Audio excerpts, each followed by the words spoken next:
নমস্কার প্রিয়জনেরা, আহারে ও বিহারে চ্যানেলে আপনাদের সকলকেই স্বাগত। আজকের সন্ধ্যের টিফিনে আমাকে আমার গিন্নি পরিবেশন করেছে ব্রেড পাকোড়া। আসুন জেনে নিই কী কী উপকরণ দিয়ে এটি তৈরি হলো। প্রিয়জনেরা, প্রথমে একটা পাত্রে পাউরুটিগুলো টুকরো টুকরো করে নিয়ে নিতে হবে।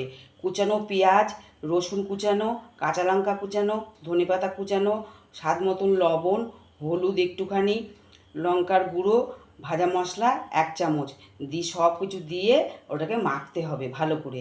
সামান্য একটু জলও দিতে পারেন, দিয়ে ভালো করে মেখে কড়াইতে সাদা তেল বসিয়ে তেলটা গরম হলে ছোট ছোট পকোড়ার আকারে দিয়ে ভেজে নিতে হবে। ভেজে তুলে নিয়ে পরিবেশন করতে হবে সস দিয়ে। খেয়ে বলুক কেমন হয়েছে আজকের ব্রেড পকোড়া। তাহলে প্রিয়জনেরা সকল শুনলেন, জানেন, খুবই সিম্পল একটা রেসিপি, অথচ দারুণ স্বাদের খাবার। তো আমি খেয়ে আপনাদেরকে জানাচ্ছি কেমন হলো খেতে।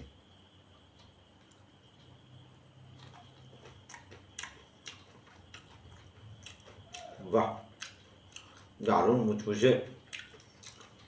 এটা চায়ের সঙ্গে না খেলে একেবারেই হবে না।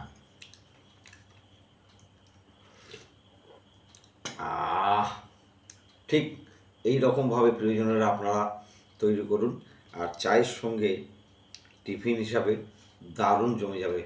বাড়ির সকলকে খেতে দিন, আর কমেন্টের মাধ্যমে আমাদেরকে জানান কেমন হলো খেতে। আজ তাহলে এ পর্যন্তই, দেখা হচ্ছে খুব শীঘ্রই নতুন কোনো রেসিপি নিয়ে। আপনারা সবাই সুস্থ থাকুন, ভালো থাকুন, আমাদের পাশে থাকুন এবং আমার এটাকে লাইক করুন। টাটা।